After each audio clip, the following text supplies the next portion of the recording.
Shalom anak-anak, kembali lagi bersama Ibu Juni di pembelajaran Pendidikan Pancasila dan Kewarganegaraan. Hari ini kita akan membahas tentang pengertian daerah dalam kerangka Negara Kesatuan Republik Indonesia. Dan tujuan pembelajaran kita pada hari ini yaitu kalian dapat memahami daerah dalam kerangka Negara Kesatuan Republik Indonesia. Proklamasi Kemerdekaan Bangsa Indonesia merupakan awal dibentuknya Negara Kesatuan Republik Indonesia atau NKRI. Negara Indonesia yang diproklamasikan oleh para pendiri negara adalah negara kesatuan. Pasal 1 ayat 1 Undang-Undang Dasar Negara Republik Indonesia tahun 1945 menyatakan negara Indonesia adalah negara kesatuan yang berbentuk republik. Dan para pendiri negara menekankan pentingnya persatuan dan kesatuan yang diwujudkan dalam kehidupan bangsa Indonesia. Dan para pendiri negara telah mewariskan nilai-nilai persatuan dan kesatuan dalam Pancasila dan Undang-Undang Dasar Negara Republik Indonesia tahun 1945. Pancasila dan Undang-Undang Dasar Negara Republik Indonesia tahun 1945 mengatur persatuan dan kesatuan dalam beberapa ketentuan, yaitu yang pertama, sila ketiga Pancasila Persatuan Indonesia. Yang kedua, pembukaan Undang-Undang Dasar 1945 pada alinea keempat, negara Republik Indonesia yang berkedaulatan rakyat dengan berdasarkan kepada Persatuan Indonesia. Serta yang ketiga, pada pasal 1 ayat 1 Undang-Undang Dasar 1945 mengatakan negara Indonesia adalah negara kesatuan yang berbentuk republik. Negara Indonesia adalah suatu negara persatuan yang tidak terpecah-pecah, dibentuk atas dan di dalam bangsa Indonesia merdeka dari pendiri negara dapat dijumpai dalam sidang BPUPKI. Muhammad Yamin dalam pidatonya pada tanggal 11 Juli 1945 mengatakan, pemerintahan dalam republik ini pertama-tama akan tersusun dari badan-badan masyarakat seperti desa, yaitu susunan pemerintah yang paling bawah. Dan pemerintahan ini saya namai pemerintahan bawahan. Dan pemerintah pusat akan terbentuk di kota negara, ibu negara Republik Indonesia. Itu saya namai pemerintahan daerah, yang boleh saya sebut pemerintahan tengahan. Supomo sebagai Ketua Panitia Kecil Perancang Undang-Undang Dasar dalam sidang BPUPKI pada tanggal 15 Juli 1945 mengatakan, kita menyetujui bentuk negara kesatuan.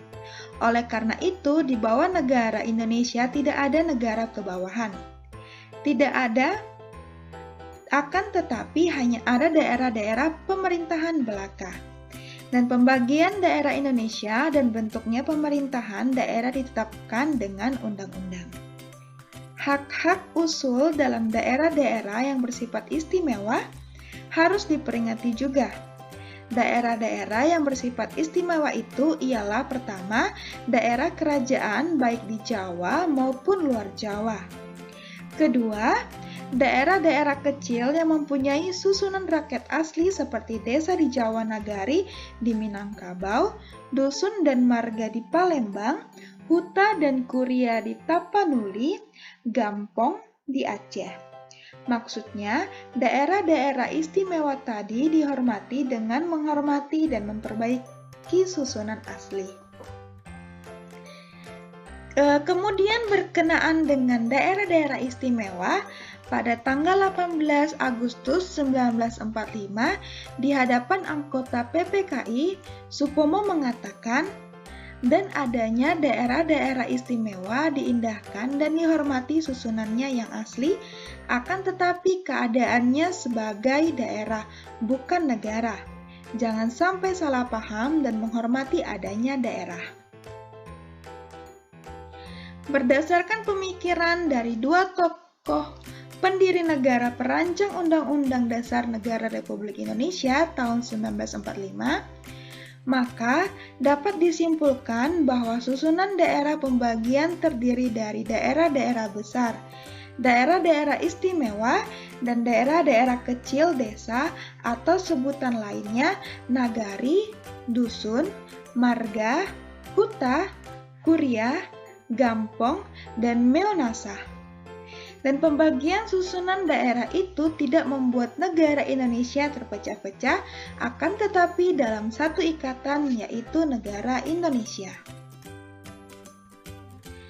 Majelis Permusyawaratan Rakyat Republik Indonesia atau MPRI menyatakan bahwa ada 7 prinsip yang jadi paradigma dan arah politik yang mendasari pasal 18, 18A, dan 18B, yaitu yang pertama, prinsip daerah mengatur dan mengurus sendiri urusan pemerintahan menurut asas otonomi dan tugas pembantuan.